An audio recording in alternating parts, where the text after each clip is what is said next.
Yan katambayan, nandito po tayo sa Kinabawan, Cotabato, no? Cotabato. At kukuha tayo ng 500 capacity po na incubator kay Sir Ray. So, yung kanyang contact po, ilalagay ko lang po sa screen para sa mga kaibigan natin dyan na gustong bumili po ng quality po na incubator. Na gusto mo parang ng manok. Tamang-tama po, si Sir Ray ang ating pwedeng lapitan. Sir, salamat sila. Salamat sir. Dito na naman po tayo sa manukan po ni Sir James. So, ngayon po ay alamin po natin kung ano po yung mga diskarte po sa pag-alaga po ng mga manok na umaabot po ng 100 po. Kung ano yung pagkakaiba ng pag-alaga po ng naka-range at saka yung mga nakakulong. Andito tayo ngayon mga katambayan sa Malaybalay City na naman po. At yung mga manok po ni Sir dito umaabot ng 100 sir, no? 100 heads. So ano na to, halo-halo mga katambayan, kasama yung mga native, mga tawag nito, mga heritage chickens para ma-upgrade po yung pangkarne po ng mga manok, pangbenta sa kainan po ni Sir sa kanyang area doon sa city. At ito si Sir Tico, nagpapakain po ng manok po. So sa isang araw po nito mga katambayan, sa 100 po ng mga manok, ang magagastos po dito sa pakain talaga ay nasa 10 to 12 kilos. So, kailangan po na mabigay po yan para yung ating mga alagang mga inahin ay mangitlog po ng sapat o yung sakto talaga. Pag-alaga po ng mga nasa range po mga katambayan, walang problema po kahit 10 kilos lang yung ibigay po natin kasi nakakain naman po yan sila sa labas.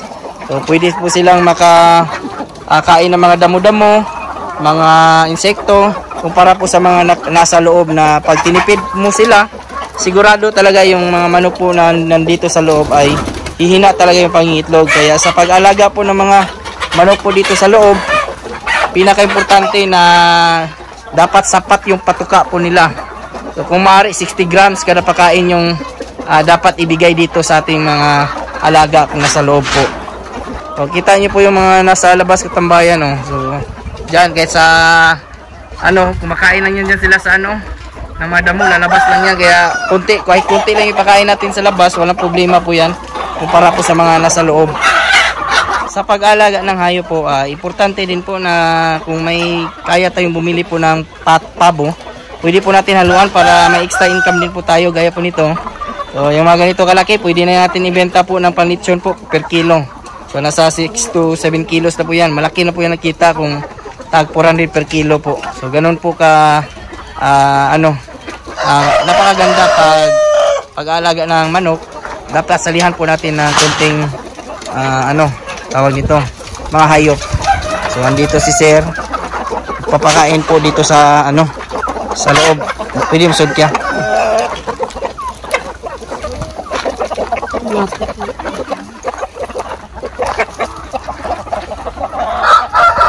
So dito importante talaga na hindi po kinukulang yung pagkain po nila mga katambayan, kasi pag nagataon po na makulang sila, sigurado yung ating mga alagang inahin talagang hihina yung pangingitlog po nila.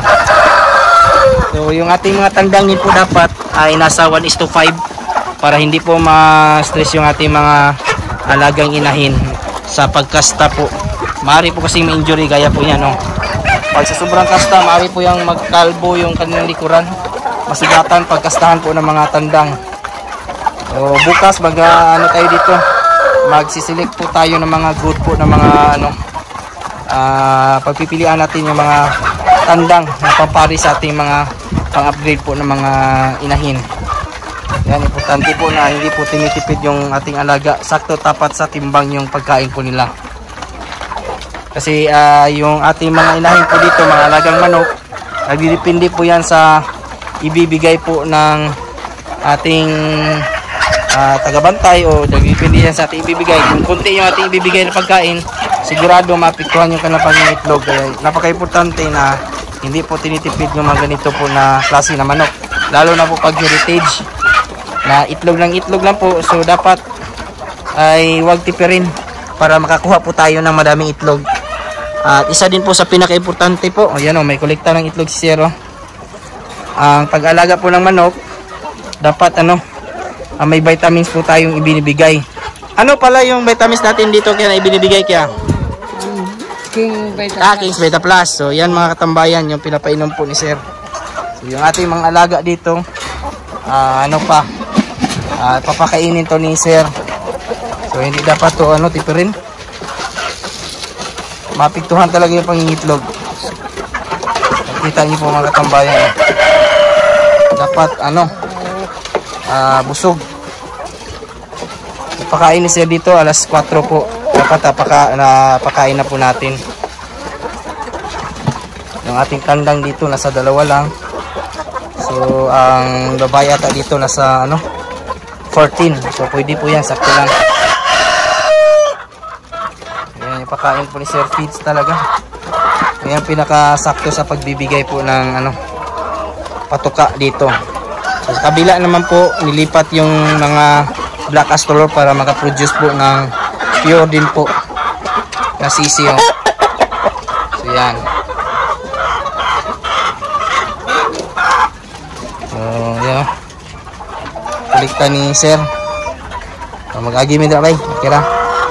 Yan kami dito.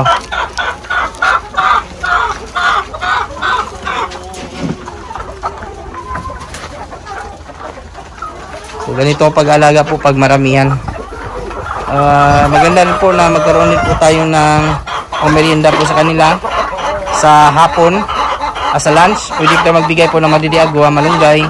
Sabit na po natin para makapamerienda po sila ng organic din po. Kita niyo po yung mga katambay, napakabilis po maubos. Kulang na kulang yung pagkain pag konti lang talaga. So ayaw po natin mangyari na hihina yung kanilang itlog dahil kulang po sa patuka. So dapat sakto talaga.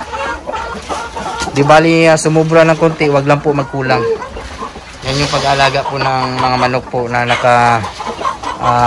kulong. So nagdepende yan. Kaya kung ano po yung ibigay nyo po, yan din po ang ilalabas. So yan. Napakarami pa pong manok dito. Yung iba nasa labas pa po. Kumakain ng damo.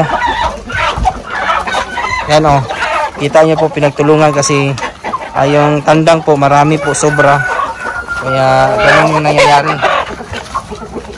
Pagkatapos kastahan ng isa, pagkastahan na naman po ng iba. Kaya nangyayari dyan na stress yung manok. Nakakalbo yung likuran na susugatan. Marami po mapituan yung kanapang ito pa ganun po yung nangyari sa ating manukan katambayan. Kaya bilangin talaga yung inahin po natin at sa ating tandang.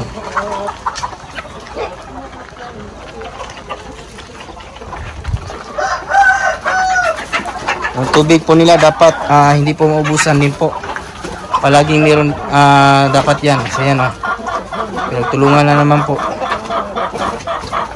So bibilangin natin to bukas.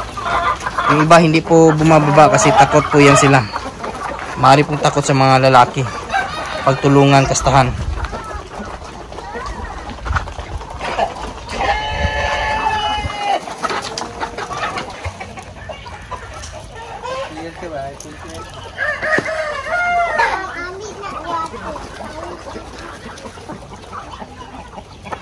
May mga bisita tayo dito guys.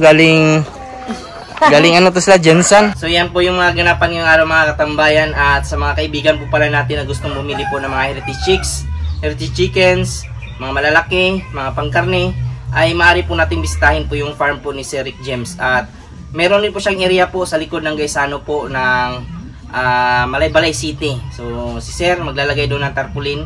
At nagpapasalamat din po tayo sa kanya na nakabalik tayo ulit. At shoutout din po sa ating kaibigan po na pinatira po tayo sa kanyang napakagandang bahay, si Tita Rufa Huran at saka si Sir Terence. Maraming salamat po. Sa susunod na video po, alamin po natin yung mga presyo, kung magkano yung presyuhan ng mga manok sa Malaybalay City. At sa mga kasama din po namin sa bahay po, maraming salamat din po sa inyo. Sa mga nanood po pala ng aking mga previous videos, mga bago po natin subscribers and viewers, welcome po sa aking channel. At kung kayo lang po ay napadaan ngayon, sana po ay consider nyo po na i-follow, i-subscribe yung ating channel. Napakalaking tulong po yan.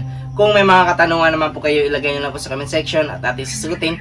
At huwag kalimutan i-click yung notification bell para sa mga susunod na videos. Bago muna tayo magpaalam, shoutout muna natin yung ating mga kaibigan dyan na si Gutor Channel, Kim De La Cruz from Capiz, Elmer Virana from Malaybalay City, Kinabuhing Bulanon Channel, Hil Andal from Lipa City. At sa mga nanood po dyan ngayon, shoutout po sa inyong lahat. Sa mga hindi ko naman po na shoutout, isa-shoutout ko lang kayo sa susunod. Maraming salamat, God bless at ingat po kayo palagi. Bye-bye!